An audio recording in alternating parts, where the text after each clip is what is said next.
A graça e a paz, irmãos, do nosso Senhor Jesus Cristo.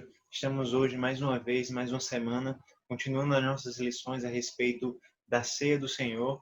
E hoje nós vamos continuar aquilo que nós temos visto e, com a graça do Senhor, tentaremos tirar mais algumas dúvidas a respeito do sacramento da ceia, de como ele deve ser ministrado e, principalmente, de qual deve ser a postura daquele que ministra e daqueles que recebem a ceia do Senhor.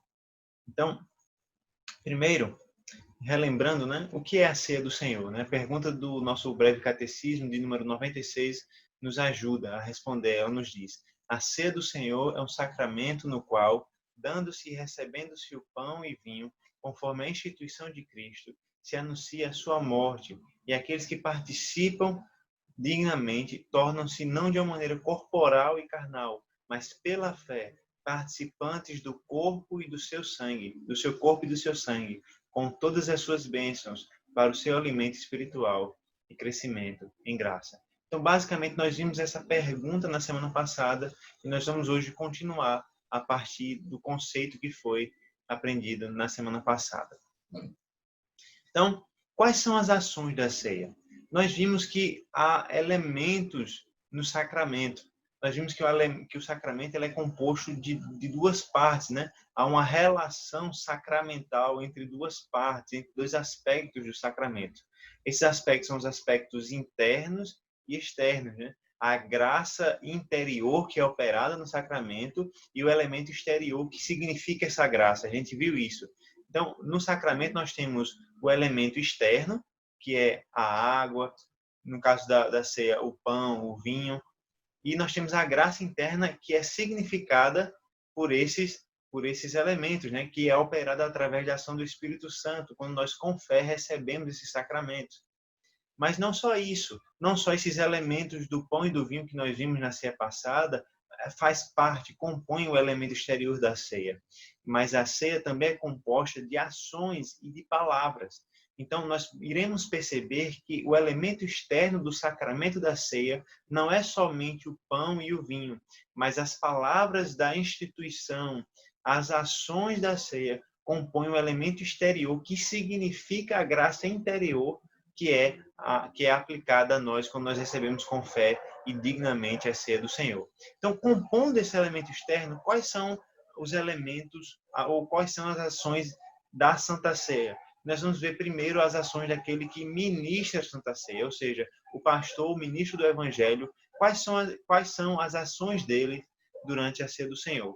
Nós vamos ver que a primeira ação básica do pastor, daquele que ministra, é partir o pão. E isso está muito claro no texto da instituição da ceia. O Senhor Jesus Cristo nos diz, né? O Senhor Jesus, na noite em que foi traído, tomou o pão e, tendo dado graças, o partiu e disse: isto é o meu corpo que é dado por vós, fazer isto em memória de mim. Então, nós vemos muito claramente que o partir do pão compõe a estrutura da ministração da ceia.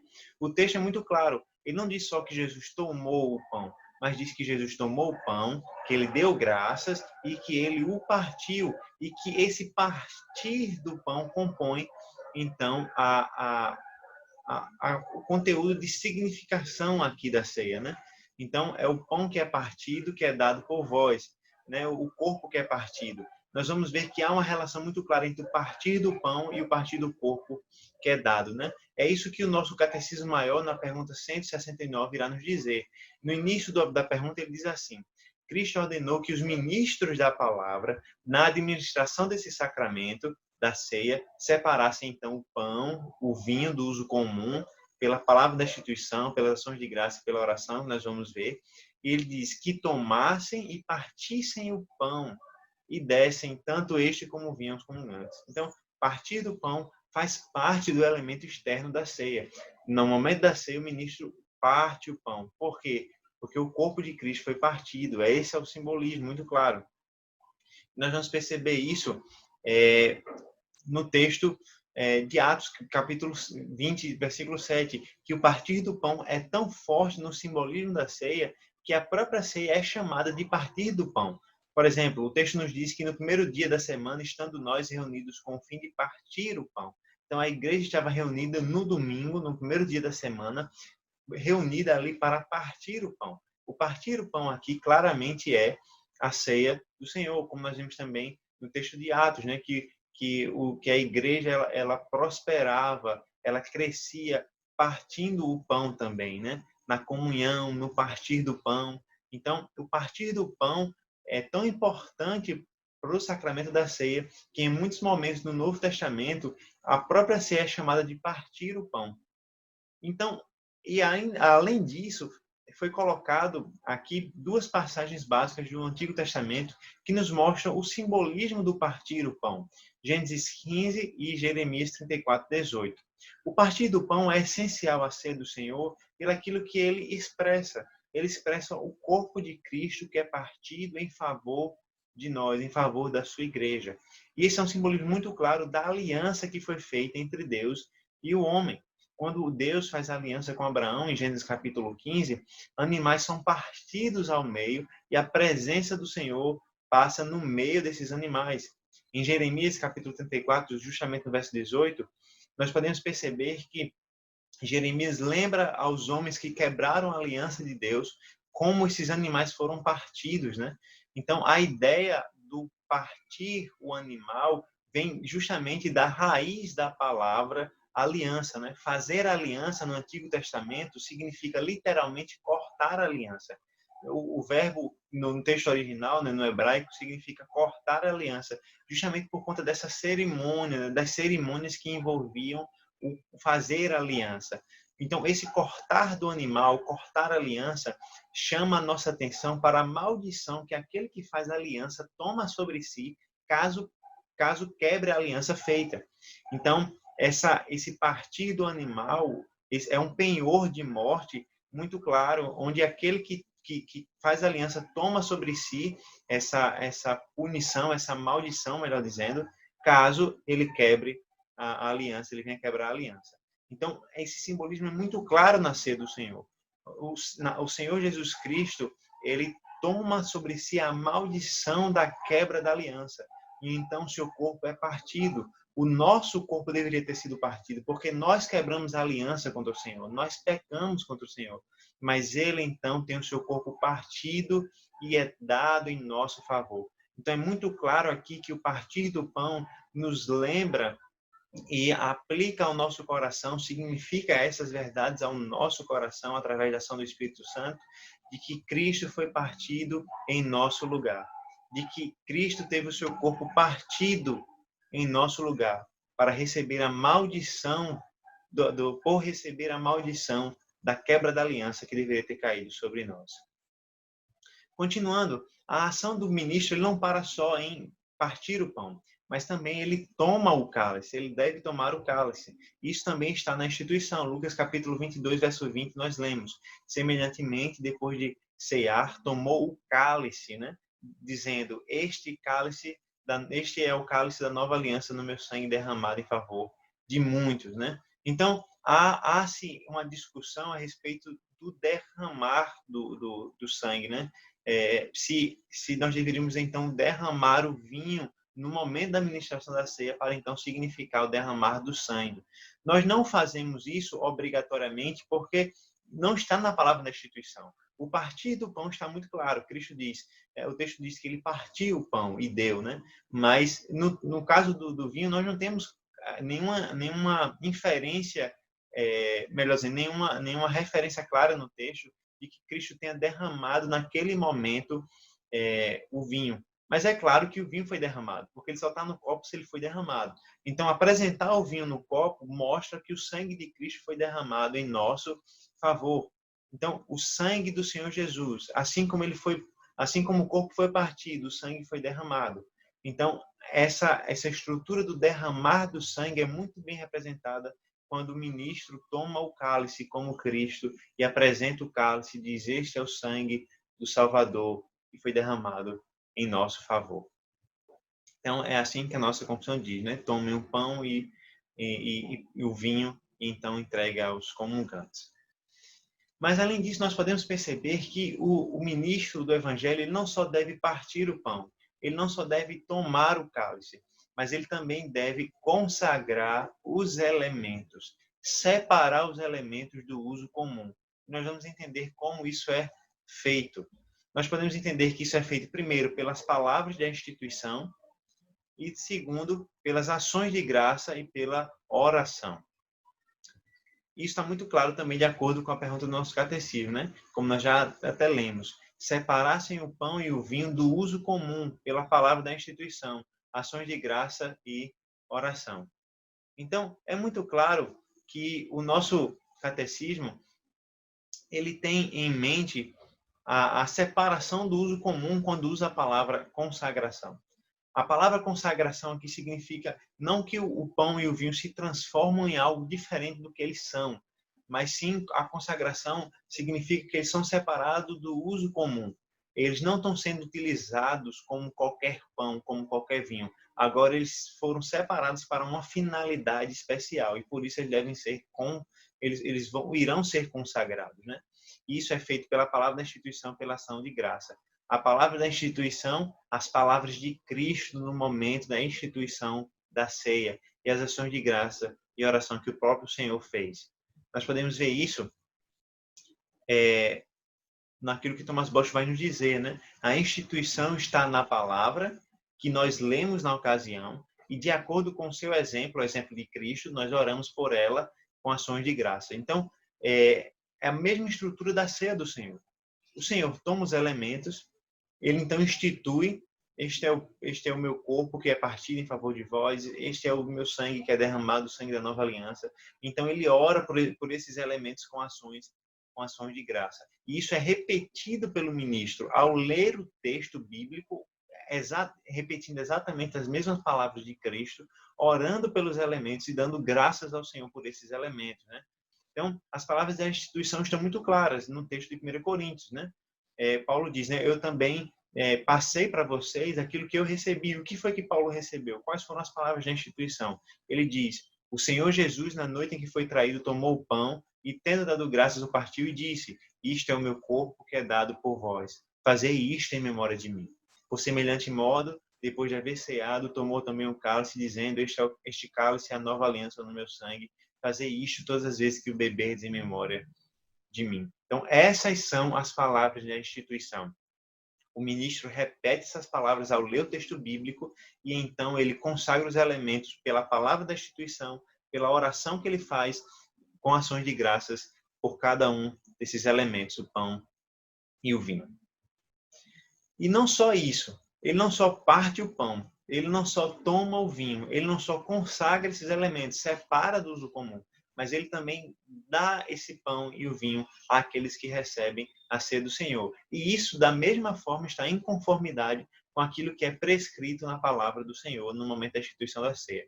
Olhe bem as palavras de Cristo, né? Jesus tomou o pão e, abençoando, né, partiu e deu aos discípulos, dizendo, tomai, comei, isto é o meu corpo. Veja as ordens de Cristo. Tomem um pão, comam um pão. A seguir, tomou um cálice e, tendo dado graças, deu aos discípulos, dizendo, bebei dele todos. Então, Cristo, de maneira imperativa, ele dá os elementos. Ele toma o pão e diz, tomai, comei. Dá o vinho, bebei. Então, a palavra da instituição de Cristo não para só em tomar os elementos para si, partir o pão e tomar o vinho, mas sim em entregar, em dar esses elementos àqueles que irão recebê-los, né? E nós temos isso muito claro, né? Que tomassem o pão, partissem o pão e dessem tanto este como o vinho aos comungantes. Então, o dever daquele que ministra não termina quando ele parte o pão, quando ele toma o vinho, quando ele consagra esses elementos. Só termina quando ele entrega esses elementos aos comungantes, aqueles que recebem, né? Então, eles entregam, o ministro entrega, melhor dizendo, e aqueles que recebem os elementos, né?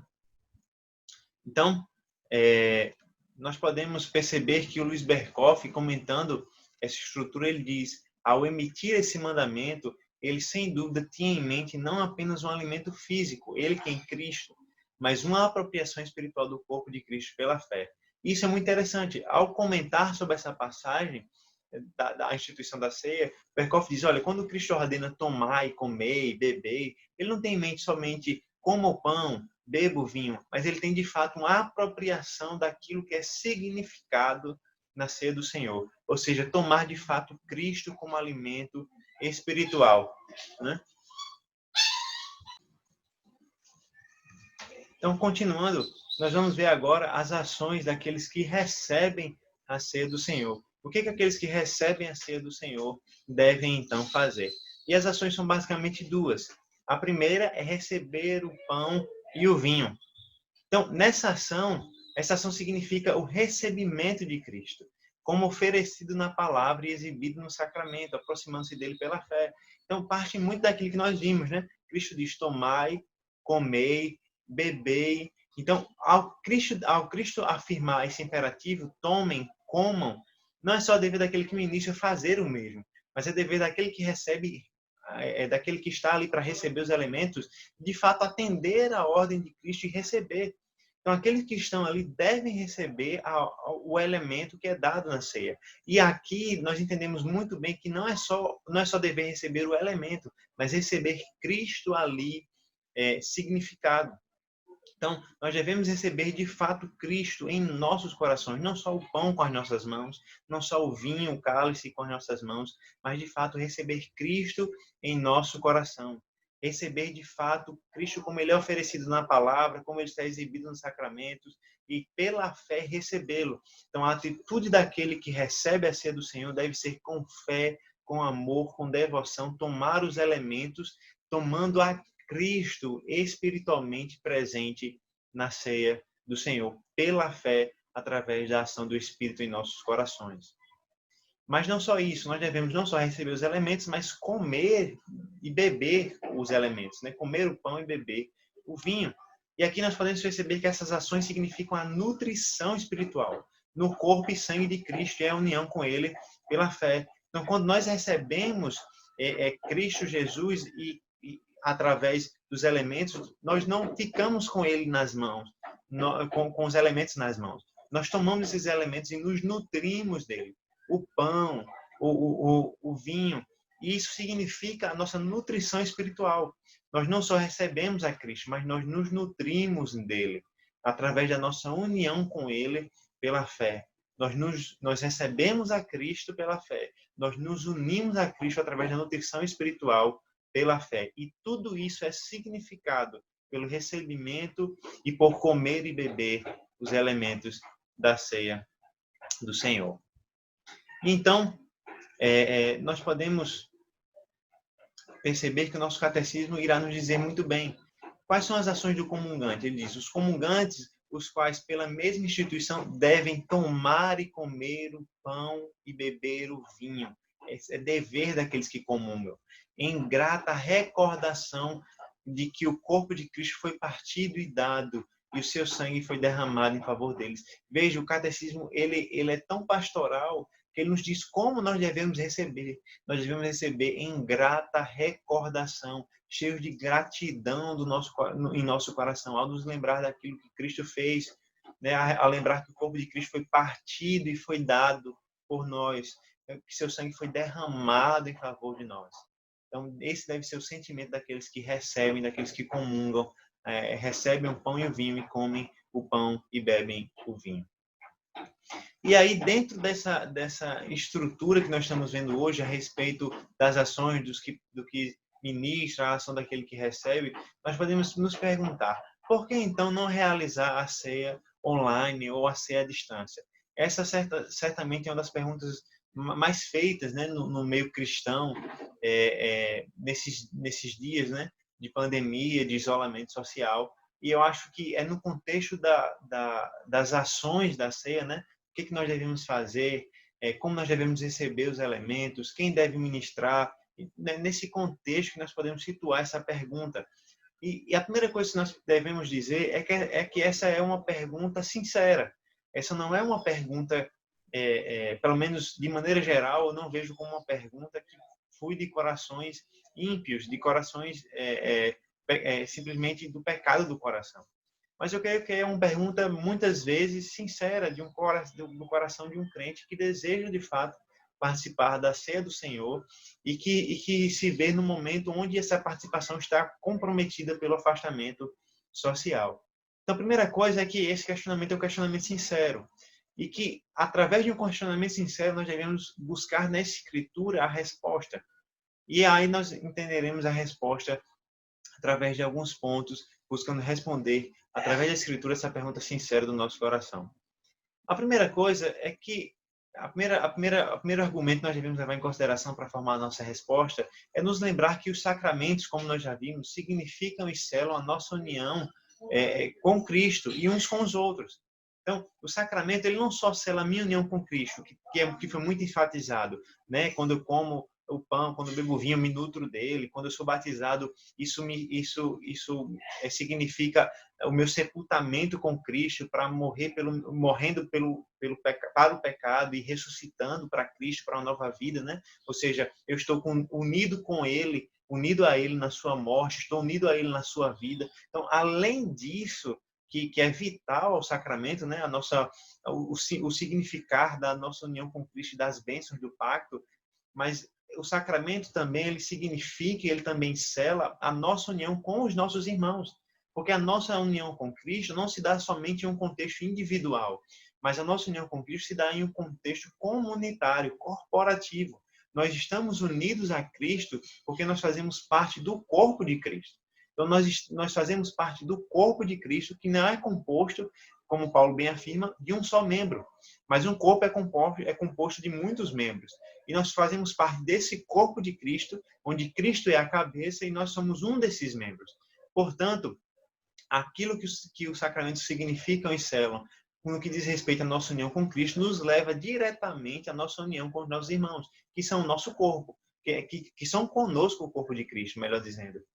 Então, isso, o texto de 1 Coríntios 10, versículo 16 e 17, nos deixa muito, muito claro, né? Porventura, o cálice da bênção, que abençoamos não é a comunhão do sangue de Cristo, é uma referência clara que é ser do Senhor, e ele continua essa referência.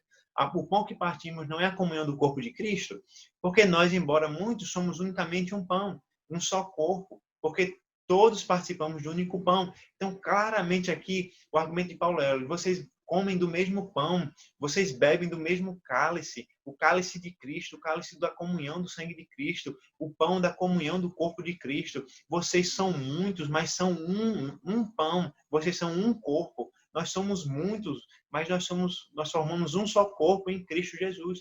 Todos nós participamos de um único pão, de um único cálice. Então, a ceia do Senhor, juntamente com o batismo, e especialmente a ceia do Senhor, aqui no texto de 1 Coríntios, apresentam, significam e selam a nossa união com os nossos irmãos, com Cristo e com os nossos irmãos. Então, certamente, nós devemos levar isso em consideração ao responder a respeito da ceia, a respeito dessa questão da ceia online, ou ceia à distância, né? E nós vemos isso em outros textos também. Se os irmãos olharem, eu peço aos irmãos que olhem, em Romanos capítulo 6, nós vamos ver essa mesma estrutura de união com Cristo, significado selado nos sacramentos, especialmente no batismo. 1 Coríntios 12, versículo 12 e 13, essa mesma estrutura de sacramentos, como aqueles que representam, significam, selam, demonstram a nossa união com Cristo e com os nossos irmãos. Então, essa é a primeira coisa que nós devemos levar em consideração. E o segundo fator que nós devemos levar em consideração é que a ceia, o sinal da ceia, né, vai além dos elementos. Nós vimos isso durante toda a nossa aula hoje. O sinal da ceia não para apenas no pão e no vinho, mas ela vai além disso. Ela está além disso. Nós podemos perceber, então, que a ceia é uma refeição compartilhada. E se o partir do pão, se as palavras da instituição fazem parte do elemento exterior da ceia, que significa e sela a graça interior da ceia, o fato dela ser uma refeição compartilhada, comunitária, também faz parte desses elementos exteriores, né? Então, veja que interessante, no texto que nós já citamos hoje, Atos 27, no primeiro dia da semana, estando nós reunidos com o fim de partir o pão. Veja, a igreja estava reunida no domingo para tomar a ceia do Senhor. É muito claro aqui, eles estavam reunidos com que propósito? O propósito de partir o pão. Isso deixa muito claro que não seria possível partir o pão se eles não estivessem ali reunidos, né? Eles se reuniram com esse propósito. A ideia de que, de fato, a ceia é uma refeição compartilhada, né? Nós vemos isso também em 1 Coríntios, no capítulo 11, versículos 20 e 21. Nós vamos retornar a esse texto, mas eu já gostaria de ler esse texto agora. Quando, pois, vos reunis no mesmo lugar, não é a ceia do Senhor que comeis. Veja, o apóstolo Paulo está reclamando com os coríntios, está apresentando uma queixa contra os coríntios, dizendo, olha, vocês se reúnem no mesmo lugar para tomar a ceia, mas aquilo que vocês comem e bebem não é a ceia. Por quê?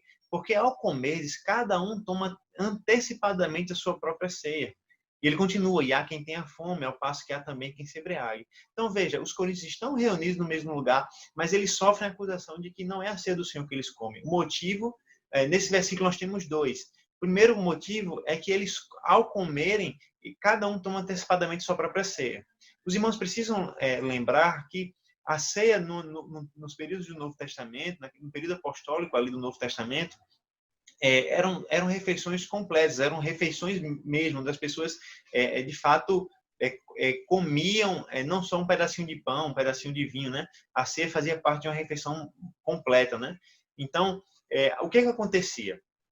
Primeiro, nós temos pessoas que eram ricas e outras que eram pobres. E, então, essas pessoas que eram ricas comiam muito e as pessoas que eram pobres não tinham nem o que comer. E não havia a divisão, né? Ou seja, não havia o compartilhamento do alimento. Então, essa é uma queixa muito grave. Ele diz no final do versículo 21, há quem tenha fome, ou seja, o pobre que não tinha comida para levar, e ao passo que também há quem se embriaga, ou seja, tem muito que comia demais, que bebia demais. Mas também há reclamação de que cada um toma antecipadamente sua própria ceia. Porque cada um levava de casa a sua ceia para comer e um não esperava pelo outro. Quem chegasse primeiro com a ceia comia, bebia e não esperava pelo irmão que estava para chegar ainda. Então veja que interessante. Paulo reclama dessa antecipação de alguns e isso mostra claramente como o caráter da ceia é de uma refeição compartilhada. A ceia é uma refeição compartilhada com os irmãos, de modo que ao acontecer, ao ocorrer o fato de um tomar na frente do outro, primeiro do que o outro, isso é motivo de reclamação do apóstolo. Então, um teria que esperar pelo outro, para que eles tomassem juntos. O fato de um tomar separado do outro, aqui pelo tempo, né? Um toma primeiro, o outro toma depois, isso é uma separação de tempo, né? Um toma primeiro e o outro toma depois, é um motivo claro da reclamação do apóstolo. Ele está se queixando, diz, olha, vocês não estão comendo a ceia do Senhor, porque um toma na frente do outro, vocês não tomam juntos, vocês não compartilham juntos da ceia do Senhor. E além disso, nós podemos perceber que havia aqueles que têm fome e também aqueles que tinham sede. Então, irmãos, continuando, nós podemos perceber que a ceia acontece em um contexto de igreja reunida, e nós vamos ver isso muito claramente no texto justamente de 1 Coríntios, capítulo 11, onde Paulo vai trabalhar a ceia e os problemas de como os coríntios estavam ali executando a ceia do Senhor, né, ministrando a ceia do Senhor. Então, nós podemos perceber que em 5 momentos, nesse mesmo texto, nós vamos perceber a repetição de um verbo muito importante para a gente aqui, o verbo reunir-se, ajuntar-se, que no grego é o mesmo verbo. Então, em primeiro lugar, ele acontece no versículo 17. Nisto, porém, vos escrevo, que vos prescrevo, não vos louvo, porquanto vos ajuntais, não para melhor, e sim para pior. No versículo 18, ele continua. Porque antes de tudo estão informados a haver divisões entre vós, quando vos reunis na igreja. E depois ele continua, no versículo 20, quando, pois, vos reunis no mesmo lugar, não é a ceia do Senhor que comeis. Então, nesses 3 primeiros versículos, onde é repetido o verbo ajuntar, reunir, nós podemos perceber um contexto negativo. Paulo está dizendo, olha, vocês estão se reunindo, mas está tendo divisões entre vocês. Vocês estão se reunindo no mesmo lugar, mas não é a ceia do Senhor que vocês fazem. Justamente por causa daqueles motivos que nós acabamos de ver, né? Havia divisão, né? Um comia na frente, outro comia depois. Um comia bem, o outro passava fome, enfim. Além disso, ele continua dizendo, né? Vocês se ajuntam não para melhor, e sim para pior. Então, ele está criticando o ajuntamento dos coríntios para ceiar. Ele está dizendo que a maneira como eles estão ministrando a ceia não está sendo bom para eles, muito pelo contrário, está sendo motivo de reclamação, de admoestação, de reprimenda do apóstolo Paulo para com eles, não motivo de louvor, né? Mas nós podemos perceber que no final da palavra do apóstolo Paulo, quando ele vai, então, depois de ele discutir todos os problemas da reunião da ceia daqueles irmãos, ele vai repetir novamente os verbos ajuntar. Ele vai dizer no versículo 33, assim, pois, irmãos meus, quando vos reunis para comer, esperai uns pelos outros. Qual era a reclamação? Um comia na frente, outro comia atrás. Ele diz, olha, quando vocês se reunirem, então, esperem um pelos outros. A ceia é uma refeição compartilhada. E no versículo 34 ele diz, se alguém tem fome, come em casa, a fim de não vos reunir para juízo. Ou seja, ele está reprimindo, olha, que não se embriague, que não se coma demais. Cada um come em casa. E na ceia não é para se embriagar, na ceia não é para comer demais. Né? Então ele está dizendo, olha, ele está resolvendo os problemas iniciados. Se havia pessoas que não esperavam pelos outros, ele diz, olha, esperem uns pelos outros. Se havia pessoas que comiam demais, que se embriagavam, diz, olha, comam em casa para não passarem vergonha na frente dos irmãos e provocarem a vergonha dos crentes diante dos outros, dos demais irmãos. Então, o apóstolo Paulo, tanto no início do problema, ele fala em contexto de reunião, em contexto de igreja reunida, quanto depois, quando ele já trata do problema e então dá as finais resoluções, né? As finais recomendações, ele repete de novo o mesmo verbo reunir, no início e no final. Antes das recomendações e depois da recomendação, ele repete o mesmo verbo, reunir-se, por 5 vezes em tão poucos versículos. Isso deixa muito claro que o contexto da ceia do Senhor é um contexto de reunião. A igreja precisa estar reunida para que haja ceia do Senhor. Como em Atos nos é dito, a igreja se reuniu no primeiro dia da semana para partir o pão. Por que então, irmãos, não realizar a ceia online ou à distância? Porque os sacramentos, eles celebram, significam, selam, representam, demonstram a nossa união com Cristo e com os nossos irmãos. Sem sombra de dúvida, uma ceia online, uma ceia à distância, vai colocar isso muito a perder. Segundo, a ceia é uma refeição compartilhada. Se eu não estou com o irmão no mesmo lugar, comendo ao mesmo tempo com ele, não estando separado nem fisicamente, nem de maneira temporal dele, né? Nem o tempo, nem o lugar pode me separar do meu irmão. Eu não posso nem comer longe dele, nem eu posso comer antes dele. Eu preciso estar com ele, comendo na mesma hora, no mesmo momento, partilhando daquele momento juntos. E em terceiro, a ceia acontece em um contexto de igreja reunida. A igreja precisa estar reunida. Por 5 vezes o apóstolo Paulo repete o mesmo verbo, reunião, reunir-se no contexto da ceia. Por isso, irmãos, nós entendemos que a Escritura nos ensina que não devemos realizar ceia online ou ceia à distância, nem ceia nos lares, porque a ceia se dá em contexto de igreja reunida, ela celebra a união que nós temos com os nossos irmãos, não somente com as nossas famílias. Ela deve acontecer no momento em que os irmãos se reúnem, não só as famílias se reúnem. Então, por isso nós entendemos, biblicamente, a postura da nossa igreja é de que a ceia deve ser feita em contexto de igreja reunida, numa refeição compartilhada, expressando a comunhão que nós temos com Cristo e com os nossos irmãos. Bem, irmão, espero ter tirado as dúvidas dos irmãos. Que Deus abençoe a nós, que o Senhor nos dê graça para, então, entendermos melhor a respeito do seu sacramento e como nós devemos celebrar a ceia do Senhor para a sua glória. Semana que vem, se o Senhor assim permitir, nós estaremos trabalhando questões como quem deve administrar os sacramentos do Senhor, quem deve batizar, quem deve aplicar a ceia e quem deve receber o batismo e quem deve receber a ceia do Senhor. Que Deus abençoe, irmãos. Amém.